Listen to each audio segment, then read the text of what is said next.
Injection করা হচ্ছে, কেন ইনজেকশন করা হচ্ছে সমস্ত কিছু ডিটেলসে বলবো। এবং এই যে আমরা ইনজেকশনটা করছি এটাকে বলে আইএম, অর্থাৎ মাংসের মধ্যে যে ইনজেকশনটা করা হয় তাকে বলা হয় ইন্টারমাস্কুলার ইনজেকশন। এটা হলো আইএম বা ইন্টারমাস্কুলার ইনজেকশন করা হলো। এবং এই ইনজেকশন করলে বা ইনজেকশন করার কিন্তু অনেক রকমের পদ্ধতি আছে। আমি এই পদ্ধতিগুলো আমি আলোচনা করেছি আমার চ্যানেলে। আপনারা আমার চ্যানেলে গিয়ে অন্যান্য ভিডিওগুলো আছে, সেখান থেকে কিন্তু আপনারা দেখবেন এবং দেখলে অনেক রকমের অভিজ্ঞতা হতে পারে। এবং আমি বলছি এটা কিন্তু আপনারা নিজেরা বাড়িতে করবেন না, এটা হচ্ছে কোনো এক্সপার্ট ব্যক্তিকে দিয়ে বা টেকনিশিয়ানকে দিয়ে কিন্তু করাবেন। এবং আমরা ইনজেকশনগুলো করে যাচ্ছি, কেন ইনজেকশনগুলো করছি সমস্ত কিছুই আমি ডিটেলসে বলছি। তার আগে বলে রাখি, যারা আমার চ্যানেলে আসছেন এবং বা চ্যানেলটিকে নতুন দেখছেন তারা অবশ্যই চ্যানেলটিকে সাবস্ক্রাইব করবেন এবং পাশে থাকা বেল আইকনটি প্রেস করবেন। ইনজেকশন করার পরেই কিন্তু গরুটি খাওয়া শুরু করলো, কেন খাওয়া শুরু করলো সমস্ত কিছু আমি কিন্তু বৃত্তান্তভাবে জানাবো। আপনারা একটু ধৈর্য করে দেখবেন এবং কি শুনবেন এবং শুনুন, তাই না? খাওয়া শুরু।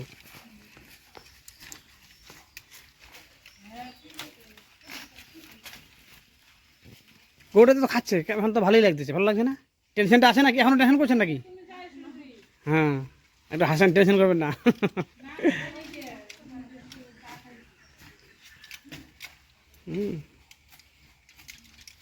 খালি আজকে কি করবেন বলেন তো, একটু পারলে না যখন বেশি রোদ্রটা হবে না ওর মানে কি শরীরে জল ঢালবেন। হ্যাঁ, আর এই বাসের ছায়ার মধ্যেই রাখবেন, ওকে রোদ্রে নিয়ে যাবেন। হ্যাঁ হ্যাঁ, এই জায়গাটা ভালো জায়গা। এই কেমন লাগলো প্রথমে এসে? কেমন দেখছিলিস তুই গরুটা? খারাপ ছিল না? আর এখন কেমন লাগছে? ভালো লাগছে তো? ঠিকই আছে। এখন লেজ জোড়াচ্ছে, ওর এখন লক্ষণটা আলাদা হয়ে গেল গরুটার, তাই না?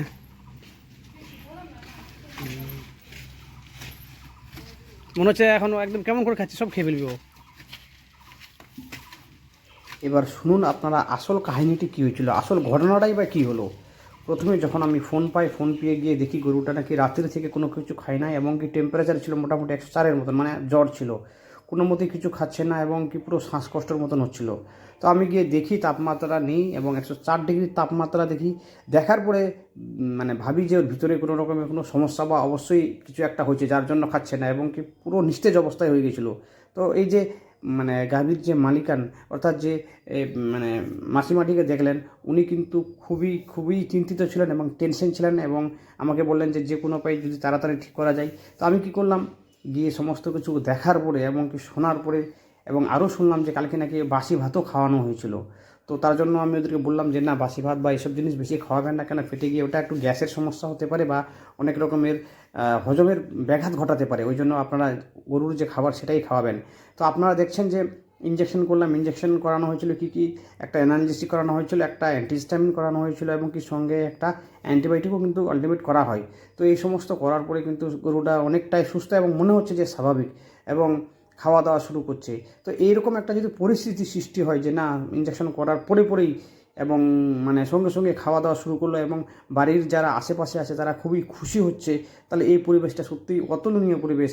তো আপনারা যারা আমার এই চ্যানেলটাকে দেখছেন তাদেরকে বলছি, তাদের গরু বা ছাগলের বা বাড়ির যে পোষ্য আছে তাদের যদি কোনো রকমের পোষা পাখি পশুদের যদি সমস্যা হয়, তাহলে আমার যে ডেসক্রিপশন বক্স আছে সেখানে আমার ইমেল আইডি দেওয়া আছে, আপনারা কিন্তু সেখানে আমাকে আপনারা জানাতে পারেন, ইমেল করে জানাতে পারেন। আমি চাইবো আমার জ্ঞাতার মধ্যে বা আমার জানার মধ্যে থাকলে আমি কিন্তু অবশ্যই রিপ্লাই দেওয়ার চেষ্টা করব।